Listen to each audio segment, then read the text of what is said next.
a very, very beautiful thing. Living is beautiful. Experiences are beautiful. Every other thing that we do in this world is very, very beautiful. And as I have kept on talking about, childhood is very amazing. A very warm welcome to my YouTube channel.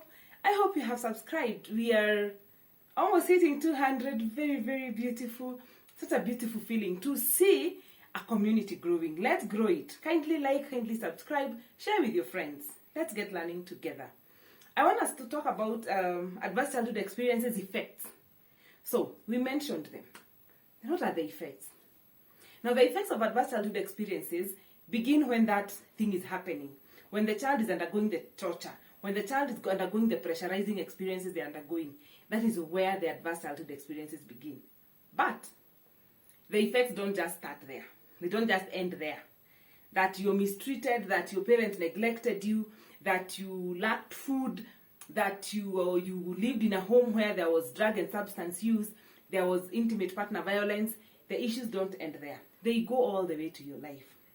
And I want us to look a little bit at a few psychological effects that usually happen to individuals, and we see the effects, how far they go. Yes, the first one you're going to look at is, first, even before we go to psychological effects, let's for a minute look at physical effects. You know, a child who is being neglected, a child who's undergoing some traumatic experiences at home, they're most likely going to go through some injuries. So there will be bruises here and there. There may be burns. There may be breakages, like an arm broke, a foot broke, the head was hit. Now, from there, we go to psychological effects. Psychological effects are sometimes ignored, because if they were not being ignored, then we would be looking at families where a child has never been hit. They were very well protected. I mean, there was a house girl. The child was never burnt. The child was never broke any part of themselves. They were never hurt at all. But the psychological effects are there. The psychological effects are there. And I want to talk a little bit about what happens to the brain of a child who undergoes something called child negligence. A child who's neglected. What happens in the brain is that the brain doesn't grow. So the child tends to have stunted brain development. Now, this stunted brain development leads to this child not being able to perform very well in school. Remember, in our society, a child's performance is very important. And that's why we are even told, when a child has been performing a certain way, then the performance deteriorates. The first thing you're supposed to do is to find out what is happening in the child's life. Even as a teacher, because yes, professionally I'm a teacher, I want to find out what happened to this child. What is happening in the life of this child now? Because the child was here and now they are going down. I want to know what is happening. Now, when this child's academic performance is not at par with the rest, or it's going down, automatically an esteem issue will come up. They will start looking at themselves down. They will look at themselves and wonder, I'm not good enough. I'm actually not very good enough. Yeah. Everybody else does very well, but I don't. I had such an experience when I went to boarding school. I was studying in a village school, and I found myself going to a boarding school. And when I went to boarding school, every other time, I was a top student in class, but I go to this school and I become, the first three positions under Ukochini, when people turn. So I became a bottom child, and that led to pathetic esteem on my side. Now, unfortunately, many people don't catch it. So what happens? You continue pushing this poor esteem. This low esteem continues being pushed lower and lower and lower and lower. And now, the other effects come up. There was low self-esteem. It doesn't go, it stays. And with low self-esteem, there comes something else that happens a lot with children who underwent childhood trauma. They have a fear. They're scared. Now, remember, when I didn't perform well, I would be beaten by the teacher. Yes, teachers, let's stop beating children who don't perform very well. And then probably I would be beaten by my mother, or I would be beaten by my father. So there is beating. So I'm always scared. We are doing exams. I'm fearing, not the exam mainly, but the beatings I'm likely to receive after the exam. So definitely I develop a fear. And the fear doesn't go. Because, life is an exam throughout. So they're always scared of everything. They're scared of Monday. They're scared of Saturday, because probably their boyfriend is going to come and probably they will not have done things correctly. They are scared of end month, because their wives are going to be asking, why haven't you paid rent? What kind of a man are you? Remember, those are the questions they were asked. What kind of a child are you? See now the way we are carrying it? And now, and to you, if you get married to somebody who has fear issues, They will fear that you will not be there. They will fear that you will leave them. They will be fearing that you're with them because of their money. They will be fearing that there is a lot of fear in this person's life.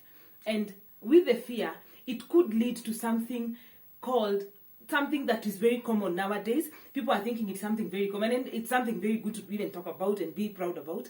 Isolation. You want to stay alone. Because you're scared of being left. Or you're scared of the consequences of a relationship or association with other people. You begin being alone. You want to stay alone. Isolation. You keep to yourself. You would be in a crowd, but you isolate in your space. You will be somewhere, but you isolate. Remember, human beings are not meant to be alone. Even when God created Adam, he quickly realized, this guy is bored. Let me get him a helper. That is how Eve came into being. That is to show that we are supposed to be together. Human beings, unlike all other mammals, human beings thrive in communities. They thrive in tribes. They thrive in relationships. They are very relational. Now, this person who is self-isolated, who is very isolated all the time, is most likely going to develop some kind of sadness. All right? They will begin to develop some kind of sadness. And this kind of sadness is likely to develop. Remember, what is depression? I always say depression is a prolonged period. There are prolonged periods of sadness, of extreme sadness. Now, this sadness can go and become extreme. And they get depressed. Another group will be very, very isolated. They will look for something to fill this gap because the gap is there. This gap can be pornography. Yes, there goes an addiction coming up. This gap can be filled by irresponsible, interesting, weird relationships to satisfy this issue. So they will be having relationships that cannot be explained, and they're not relationships that are mutual. They're not mutual relationships. They're parasitic relationships where people get into them because they're desperate to have people around them. The other issue is that this can be filled with drug and substance use, and you do not understand where this came from. It could have come from those prolonged periods of sadness, this isolation, from fear of being rejected. After the isolation, now we have a condition. We have someone who's depressed. And during this depression, this person, and blood pressure may just skyrocket. And now you have somebody who's sick, and you're wondering, why did this person get sick? It is because of the things they were going through. Moving on, this person now they're dealing with issues, they're dealing with sicknesses that cannot be explained. And you're trying to ask, what happened? We are getting a diagnosis, prescriptions, and I wish you just now start asking what happened.